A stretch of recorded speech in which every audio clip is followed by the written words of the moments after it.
Hello, everybody. My name is Ray. Welcome to the Evangelical Dark Web. Today, we're going to be talking about how Big Eva is calling for a ceasefire, and they are sending their nice neocon ally Erickson to do the bidding for them. They want a ceasefire over in Big Eva land. So that's what we're going to be talking about in this video. And specifically, the impetus for this ceasefire is the Megan Basham article that excoriated Francis Collins. So that's what we're going to be talking about today. So let's dive right into this article. But before we do, don't forget to like the video. Also subscribe to the channel because that helps with the views and the magical YouTube algorithms that certainly do not favor a channel like this. So this is by Erickson, and I've done a video on him. I've done 2 articles on him recently as well. Basically about how he's trying to pretend like he wasn't a Branch Covidian, even though he totally was, and he was very angry about it. Like, he was pretty vicious and nasty about it. And how he's always pretty bad at politics. So, with that said, and that's why he hasn't really branded beyond local radio. Because, you know, let's face it, in conservative influencer realm, local radio is the farm system. So with that said, this is Erickson writing an article. I'm going to regret writing this regarding Francis Collins and the Evangelical infighting. So I have a question. Could a Christian in good standing oversee a department for the Nazis? I would say no. I think the Nazis are pretty off limits, given what we know about them and their open hostility to Christians generally. Working for the Nazis would be wrong. You'd have to be a Nazi. Nazis are evil. Christians cannot work for Nazis. Now, I do want to pause right there because I think he's making a theological error here. Like, I'm not going to say that there were no Christians that were in the Third Reich, and I'm going to specifically look at the, institutions like the Wehrmacht or Kriegsmarine. Institutions like that, so the military, specifically the Battle of Stalingrad. Just a fun historical fact: the Battle of Stalingrad, the general whose name I cannot for the life of me remember at this moment, but the general was promoted to field marshal when the battle was getting really bad for the Germans, which was Hitler sending a message to that field marshal: you better either get out of there, get out of Stalingrad because he was surrounded and starving out, or kill yourself. That was the message that Hitler was sending to this general that he promoted to field marshal. And the field marshal refused to kill himself, citing the fact that he was a Christian. So I don't know how legitimate that profession of faith was.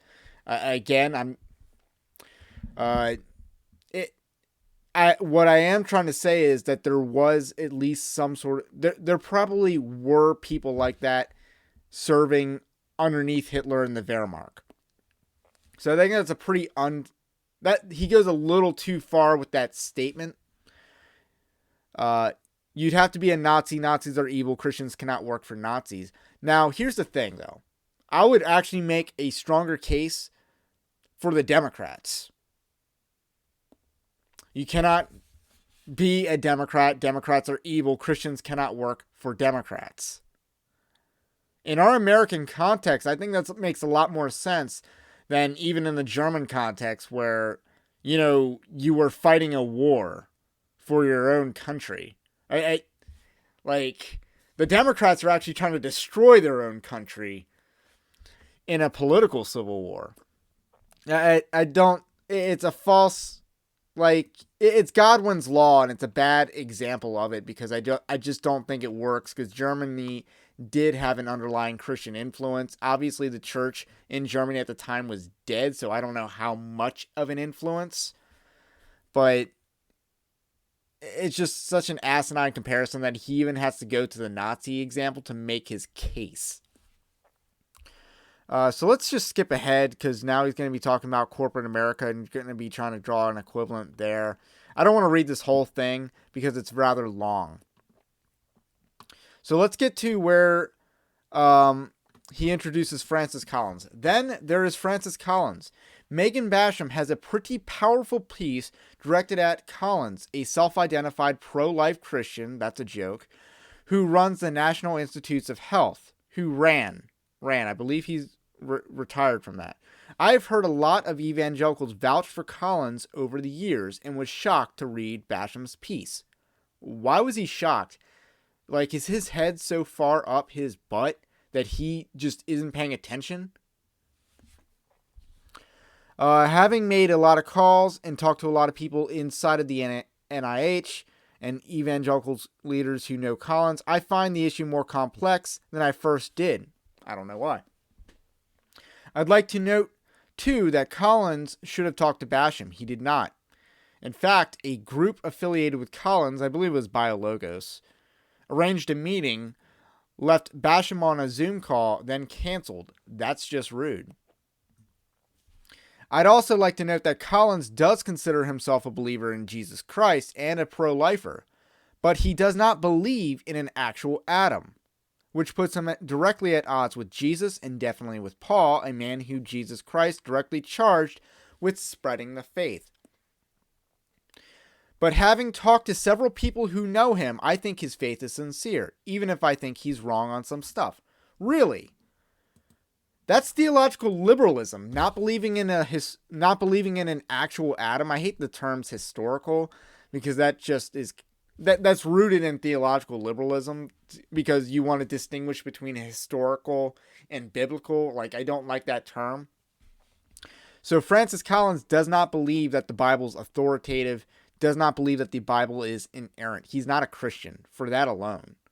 Like, this is a man who has influence in Big Eva, does not believe in basic Christianity, does not believe Adam existed, which means you have no basis to believe the fall of man was a real event, which means you have no basis to believe in the gospel.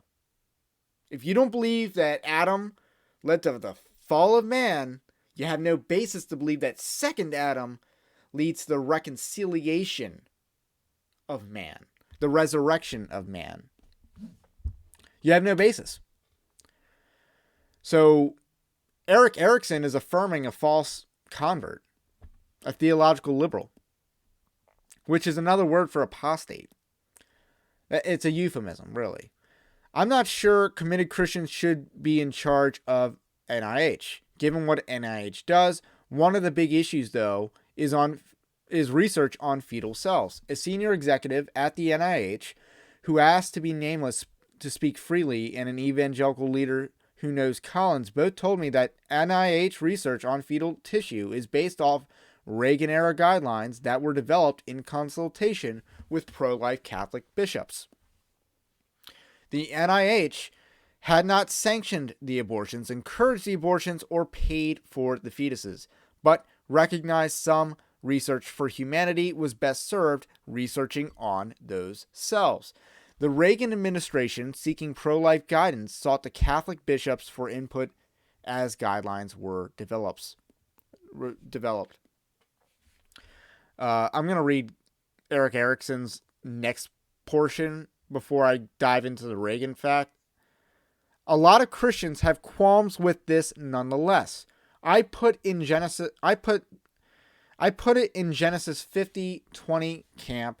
That what one meant for evil, God used for good. Millions of people have been aided and live because of the deaths of those children. That does not condone or give a pass to the deaths, but those deaths happened and happened without the NIH's blessing, sanction, or payment. Now, I disagree with that. A lot of that. Like, again, Ronald Reagan's administration was wrong when they allowed that. They were wrong because, again, all the arguments for fetal tissue research, the way that it is being conducted and the way that he describes it being conducted are the same arguments for gain of function research. And that's why we're in this mess that we are in now. They're the same arguments. We need to do something that seems unethical, that seems distasteful for science. for science. And that doesn't change it. That does not change it. That should be banned. We should not be using fetal tissue for research. And I don't really care about the consequences of not doing that. I don't care. To say that the NIH didn't sanction it, they kind of did. Because abortion on demand, like birth control, or to be used as birth control, is sanctioned in America, and the NIH is a government entity. To say that it is not sanctioned by the NIH is asinine. They're a U.S. government entity. And abortion is allowed according to the U.S. government. So it's sanctioned by the U.S. government, NIH's government. Therefore, NIH sanctioned these abortions. And I would also argue there is probably a money trail here, so they also paid for this. Ronald Reagan was not a perfect president, and you trying to use Ronald Reagan as a moral appeal because you're a Bush conservative or a neocon, I'm going to crush you on that argument, because that does not fly here.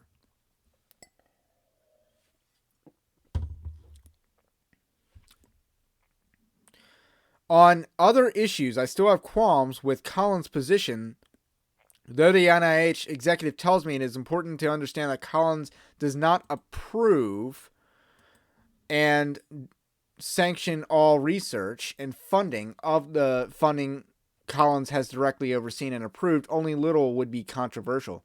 The NIH is complex, and while Collins guides the whole, he does not oversee or approve the entirety of the budget. Two of Collins' friends told me the same thing. Well, they're his friends. Of course, they don't care about these things.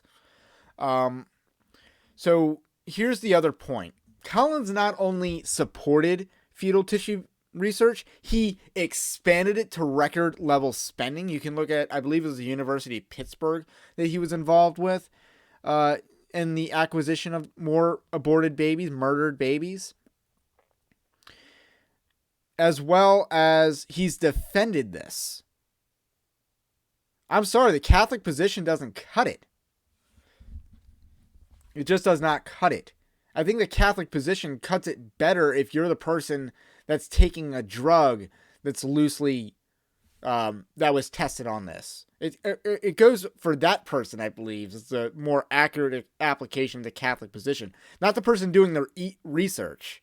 That person, I don't really think is off the hook. Because again, they're creating an industry. I'll leave it to others to judge whether Collins should preside over the agency. I think, given my conversations, I would rather he be there than someone generally hostile to the faith. Like Francis Collins, he is the hostile one to the faith. He has been hostile to Christianity this entire time, all while smiling at us and winking and nodding and speaking our lingo. That's even worse. This is like Rambo or First Blood, where, Rambo and Teasel get at it. And, the thing about Rambo is he does not like Teasel because Teasel is treating him just as badly as the other guys, but is smiling about it and acting like he's a good guy for treating him as badly as the other guys. He's just being nice about it. And that's what sets Rambo off. Not that I'm saying we need to go Rambo, but this is Erickson asking for a ceasefire. And I say none shall be granted. So that's my response to the ceasefire. Or, more succinctly, nuts. Not doing that to go back to the Nazi reference, since Erickson feels the need to bring in a Nazi reference for this article. Nuts. That's my response to this. I think Christian liberty has a role to play in the conversations, but I am not sure if it would be sustainable long-term for a Christian to preside over that agency. Well, long-term, Francis Collins did preside over that agency, 3 presidencies, or through, 3 presidents he served under. So let's use a biblical comparison here. Daniel served under, I believe, 3 kings, right? At least 3, I think. Were they good guys? No. Did he make an impact for Christ and not cave on the fundamental majors of the living out a biblical life? He did not. He did not cave. Francis Collins, I don't think he caved either, because he never was. There's a difference. Caving's when you act like you're on our side and then succumb. Francis Collins was always against this. He was always a theological liberal. That's what Biologos is all about. It's all about pushing theistic evolution and theological liberalism as it relates to the miracles of Scripture, specifically creation. So I keep coming back, I'm skipping that paragraph, to I would rather a Christian than someone hostile to the faith being in charge, even understanding a Christian cannot stop everything and may soon not be able to do it all in good conscience. After all, many of the projects NIH does involve itself with are projects that have been ongoing since the Reagan administration. Another appeal to Reagan to soften our stance. But guess what? Reagan's not perfect. I do not worship politicians, and he is trying to gaslight me by writing as though I do. I do not. After all, I already read that. When the nation was pretty decisively more Christian than it is now. Perhaps Collins should talk to Megan Basham or take her reporting and use it to review his agency. Another note, Francis Collins is also pro-homosexuality and transgenderism. He's pro both of those sexual immorality deviances, despite the fact that he claims to be a Christian. His policies over at the NIH were despicable along those lines. And again, he's apologetic towards that. He is dismissive of Christians who question his legitimacy over that issue. And yes, that does question the entire NIH's legitimacy. If you think a man can become a woman, you have no credibility when it comes to science. You do not. And you lost it according to medicine. So I'm going to skip a few paragraphs here. Let's see.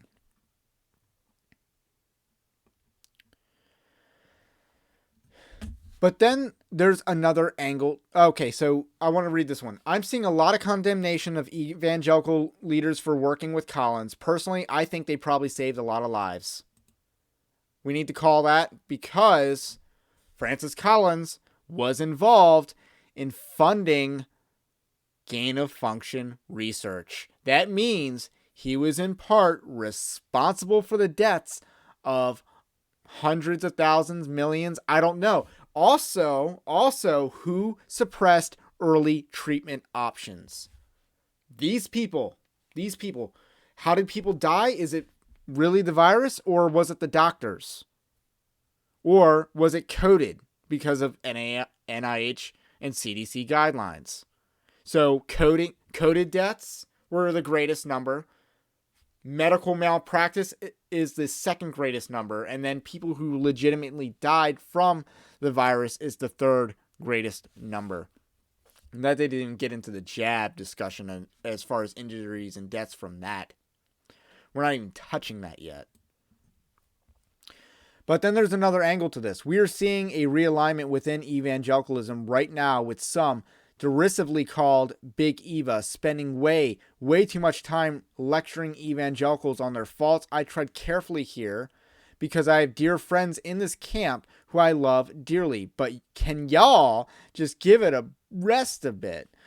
Maybe spend a few weeks going after the woke instead of the constant chastisement against a whole bunch of people who have been nothing but chastised by in the media and cultural elite over the past 4 or 5 years, including Erickson.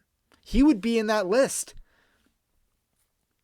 Female friends in this camp, can you speak up against the normalization of transgenderism and girls becoming boys and getting into girl sports? Now, again, the sports issue is not important.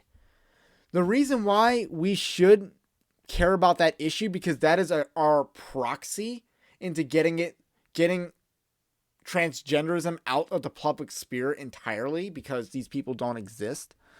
And we're supposed to play pretend because other people play dress up. No. Like, that's the point of using girls' sports as an issue, because it's a winning issue. It also advances our premise that boys who play dress up are not girls. Can y'all just maybe go 1 week without speaking into the house and preach out of the house? Show the grace you expect to be shown, whether it is shown to you or not. Concurrently, can those of you who blast Big Eva maybe recognize they aren't the enemy, and instead of spending all your time attacking prominent evangelicals you feel like have wounded you or the faith, actually try exercising some grace? Maybe recognize your treatment of them over political disagreements might have played a role in their current views and attitudes. I mean, are you guys not aware of the truly vile stuff directed their way over the past 4 years for merely publicly opting out of insane stuff? Maybe you all should chat instead of subtweet. Because again, he lives on Twitter. And here's the thing, Erickson sucks at Twitter. Like, again, he is not rising above local radio, and I'm sure he's not that big in Georgia either. I love you, and I'm really finding all this infighting and tribalism tiresome. To be clear, I firmly view a lot of it as tribal performance art for people, including a lot of Christians who have defined their identities based on their online personas. I know a lot of people think that they're just holding each other to account, but I've never known someone to be effective at accountability by coming off with disdain for the person they want to hold accountable. And this is the money paragraph right here. This may come as a shock to each of you. He really tries to sound Southern in his writing, and it just comes across as fake. But Russell Moore, Rick Warren, David French, Tim Keller, John MacArthur, Douglas Wilson, Owen Strachan, and Vodi Bakum are all going to be in the House of Lord one day. And if you don't think so, maybe you need to search your heart and see what's wrong. Let's go through that list of names. Russell Moore, no. Rick Warren, no. David French, no. Find someone that loves you as much as David French hates the church. That's relationship goals right there. Tim Keller, I doubt it. John MacArthur, yeah. Douglas Wilson or Doug Wilson, yeah. I mean, I don't agree with these people on everything, but I don't think they're not saved. See, I'm actually more Big Tent than Erickson gives me credit for. John MacArthur is a dispensationalist. I am not. But I still think he's saved. I don't think he's perfect, obviously, because of the dispensationalism, but I don't think he's not a Christian. Doug Wilson, again, I'm not a post-millennialist. I'm open to having my mind changed on that, but I'm not that. I don't really think I'm a theonomist. But again, I still think he's saved. I'm actually pretty Big Tent. Owen Strachan, I don't really know much. I assume he's Reformed Baptist. And Vodi Bakum, also I assume he's Reformed Baptist, so I don't know what my disagreements with those people are. But again, I do think they're saved.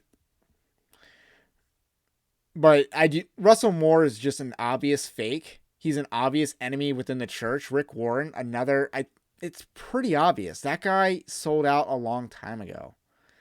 You can't trust a fat guy with a diet book. Like he did that. Like if that's not being a fraud, then what is? Tim Keller is just losing his mind. I just did a video on Tim Keller openly promoting a false gospel. And he called it a gospel. He assured us that the gospel was presented in Stephen Colbert's remarks. It was not. Actually, his vaccine gospel was, but the real gospel was not.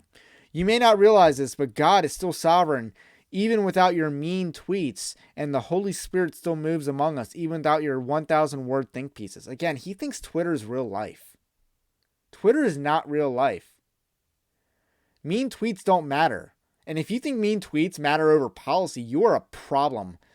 And you should not have the right to vote. So I think that's really all I want to read, except for this line at the top.